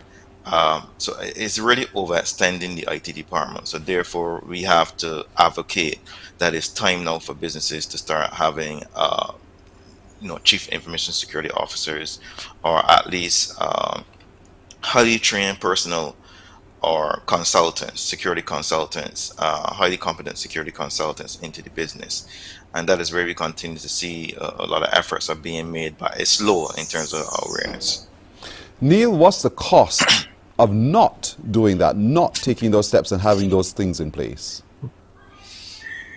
Currently, from the 2022 report from IBM, it is over $3.5 billion US dollars, $3.5 million US dollars in cyber attacks that has been lost, especially in the health sector. So overall, the cost, depending on your infrastructure, it can run into millions of dollars, where you can just spend couple $1,000 and you can have your network secure. or you have consultants in play to help you ensure that any vulnerabilities that exist on your network, that those vulnerabilities are taken care of, basically. How do you tackle it from the individual business perspective, or do you tackle it from the national perspective? It has to be tackled from a national perspective as well as the business. Now, when it's a national perspective, we come from the part of, we have a data protection act that is enforced. We have a data commissioner that is in place, but the act is not being enforced in businesses. The act is not being, how should I say? Enforced. It's not being enforced, or is not being followed by the businesses. So let's say, for instance, during COVID, we had businesses that were offering online and offering services where you can buy online or you can order online. That information is stored on that business, but is that data being protected? No, it was not being protected. It was just sitting there for anybody to take. So if you're not following the guidelines in the Data Protection Act, or you're not following the data hygiene when you're operating your business, you are leaving yourself vulnerable. Now, to enforce that, it has to come from the national level. At the national level, where you have government have to make sure that these businesses follow the procedures and policies, or implement the procedures and policies in order to make sure that they're doing hygiene, good data hygiene. So it all depends literally on the national and the business to enforce what is there to make sure that data is. I know you're having a two-day event coming up to discuss this, the whole question of cyber resilience and just planning ahead, really, to do so. Talk to me a little bit about when it is and who are you approaching for this two-day event. Who's going to do that? Right, this is myself. CareSec Global, after last year with a number of cybersecurity incidences, and also appearing in magazines and other panel shows and so forth, or panel discussions, we saw it fit that the only way that we can bring awareness to the region is to approach where the problem begins, resolve, and solutions, are derived, and that is really at the heads. Business owners, boards, business strategic leaders, senior government officials, and so forth. And this event, we proposed to have it really in February because it was just coming off the heels of the QEH incident, which was a very interesting incident. And we contacted the BCSI and said, look, hey, this is really a problem we have throughout the region, and as a member, we really would like to reach businesses in terms of the awareness, able to communicate with the heads of businesses so that we can be able to communicate cyber risks, the governance that is needed at this point. As Neil would have mentioned just now, it has to be at the national level or the regional level, and until we reach that point, what we call maturity, the only thing that we can do is try to communicate to the businesses. So we have reached out to a number of persons like Mr. Rodney Taylor, who is the Secretary General, to provide some opening statements, Assistant Commissioner of Police, who's also part of the ACCP, which is the Association of Caribbean Commissioner of Police, excuse me, to highlight cybercrime within the region, etc. And then we have also invited some CISOs. Chief Technical Officer from TrustWave is also one of our partners. There's global number 7 managed security service provider in the world. We also have reached out to other entities to discuss incident response, to demonstrate the incident response, excuse me, follow a framework, certifications, and so forth. So businesses can understand that there are methods, there are standardizations when it comes to cybersecurity. Instead of maybe a business popping up and say we can do it, it takes very long, it doesn't follow a particular format, they're not up to date in technology and terminologies and so forth. And then we move into new area, very important, digital forensics of cyber crimes. And that gives the business owner the need to understand why there need to be some form of monitoring, logging, accountability within the operation, so that in case of an insider attack, someone can come and pay someone at let's say at CBC to divulge some information. How can we capture that there for further investigation?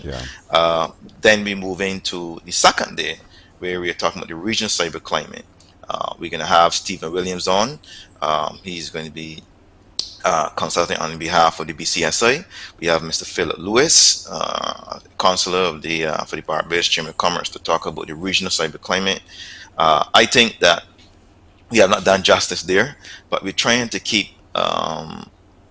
business leaders focused. But that's only going half an hour.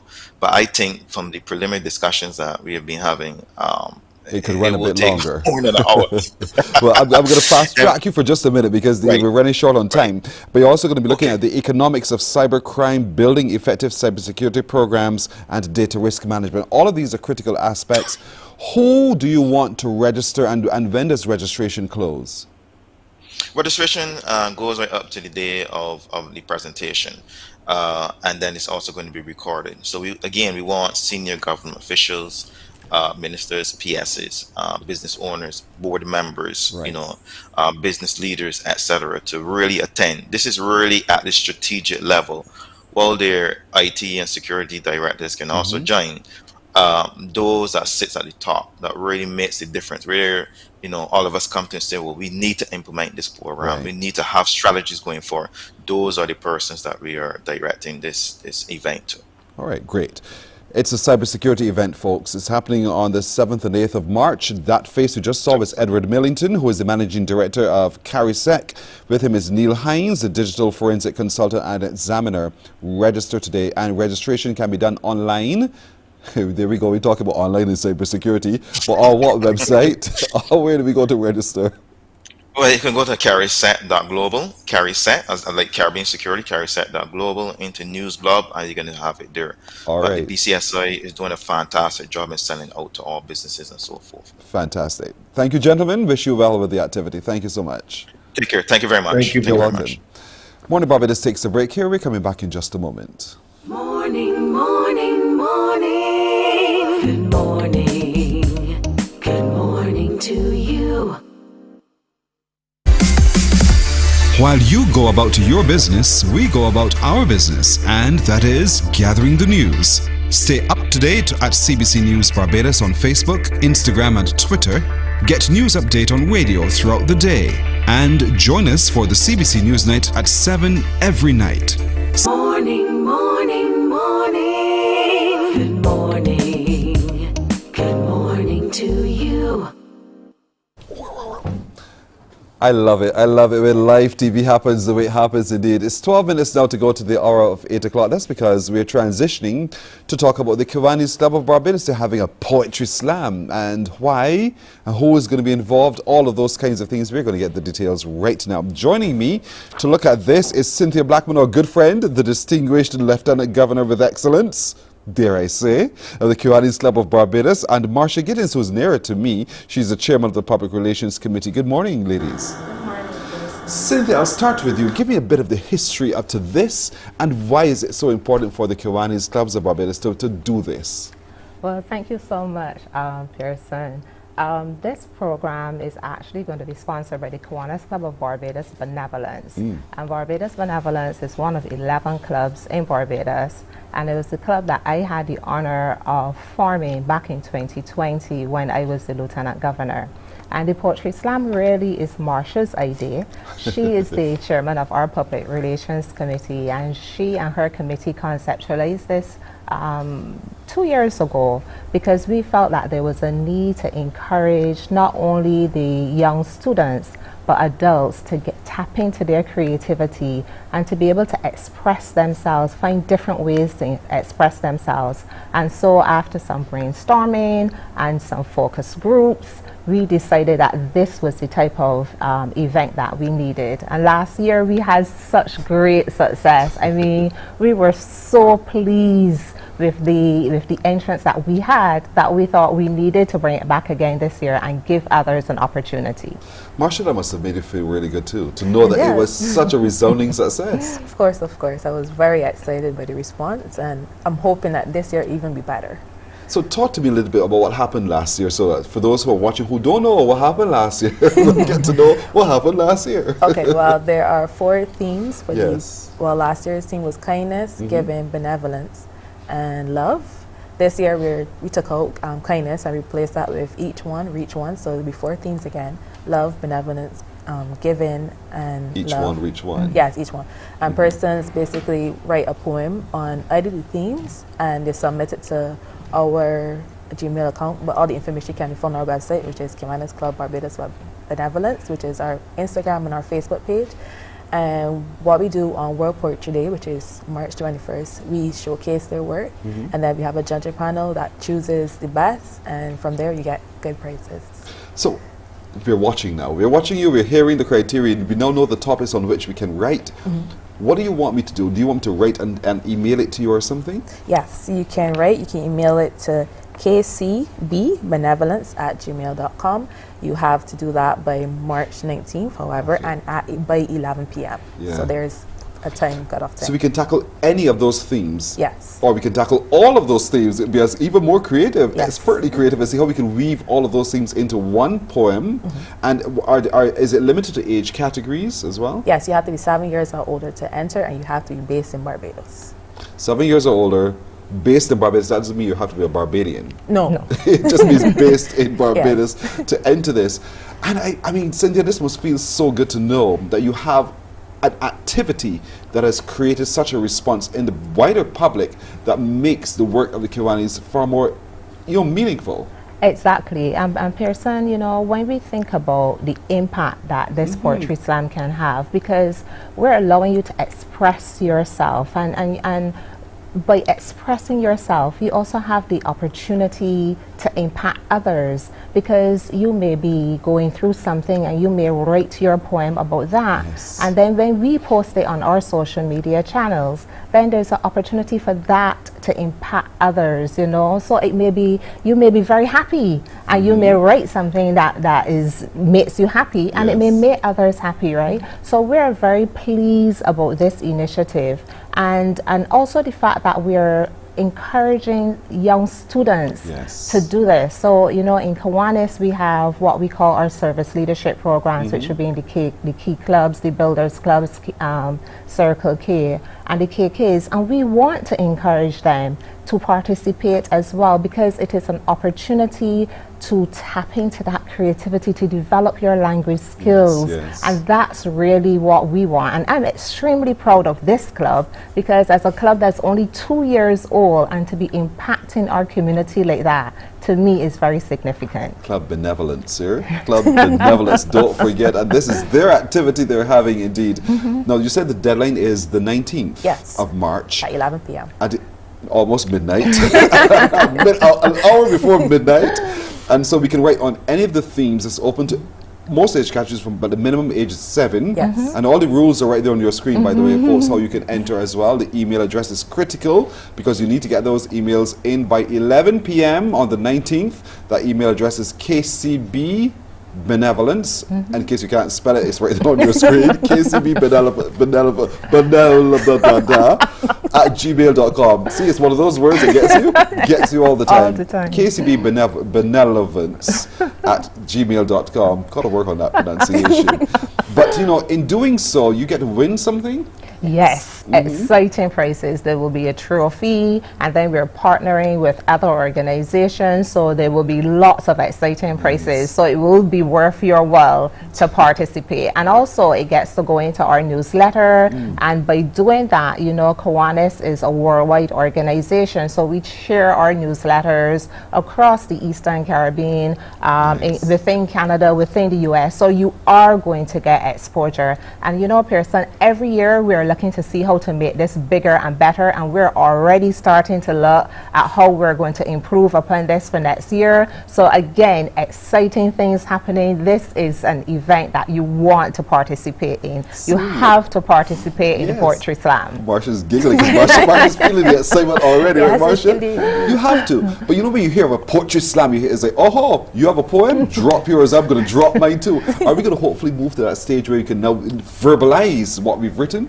Yeah. Or am I letting too much out the bag too soon? No. Also, one of our plans for future is we collect all the poems that we've received over the years, and we're hoping to be able to publish the person's work with their permission, of course. Yes. Exactly. And we actually have a spoken word artist that will be a part of the panel. So our hope is that we can also provide feedback, you know, so that you know where you can improve, so that the next time you also have a better opportunity. So we're building on it, Pearson, building on it. But, you know, we just want to get others excited about this Poetry Slam, because in a couple of years, Pearson, you're going to be hearing about this all over. It's the biggest thing on the island. It is going to be the biggest thing on the island. So we're at the infancy stage now, so to speak. So remind us again of the themes, Marsha, the 4 different topics. Okay, the 4 topics are benevolence, giving, love, and each one reach one. Benevolence, giving, love, each one reach one. Yes. And you can write on any of those, everybody. You can write on any, or you can write on all. Those right there on your screen are the themes: benevolence, giving, love, or each one reach one. Alternatively, you can also submit an original acrostic using the word Kiwanis. Look at that. You can do the K is for the, I is for that, W, and so on and so forth. And you can send those all by email to kcbbenevolence at gmail, had to slow it down, at gmail.com. Remember to include your name and your contact details along with the theme that you're approaching as well. So enter today, because you have until the 19th to get it done. Don't think it's a long way off, because it truly isn't. But if it flows from your mind, it flows on from your pen onto paper, start to write right now. If you feel so moved, do it right now and enter. You have some fantastic prizes to win.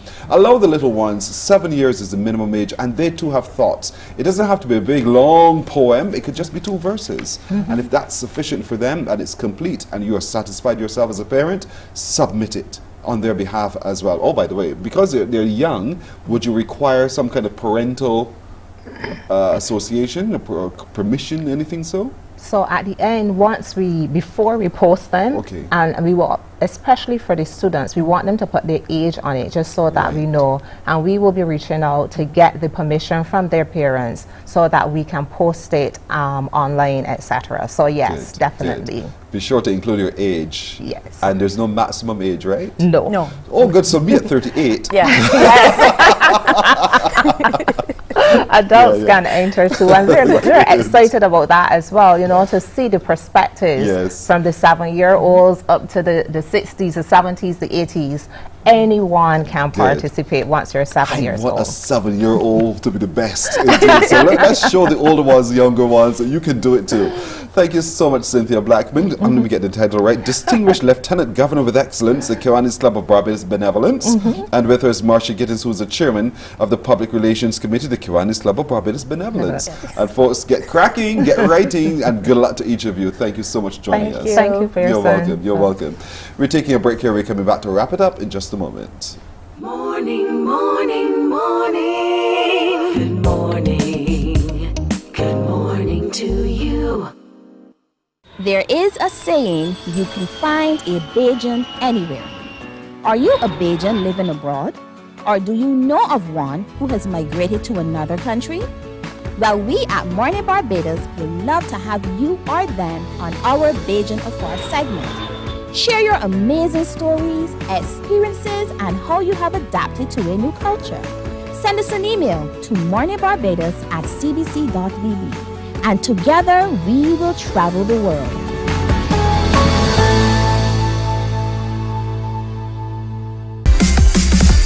While you go about your business, we go about our business, and that is gathering the news. Stay up to date at CBC News Barbados on Facebook, Instagram, and Twitter. Get news update on radio throughout the day. And join us for the CBC News Night at 7. Good morning. Good morning to you. We are literally out of time. I want to thank you so much for joining us. My producer today has been Alicia Alves Grant, Technical Director Samuel Mason, with Roel Ford. Sound has been Christopher Bleman, and at Master Control has been Tamisha Green and Pearson Boyne. For all of them, to each of you, we say come back tomorrow. We'll have even more. Take care now. Have a good day. Bye-bye. Wake up, wake up, wake up, wake up. Barbados, get up. Good morning.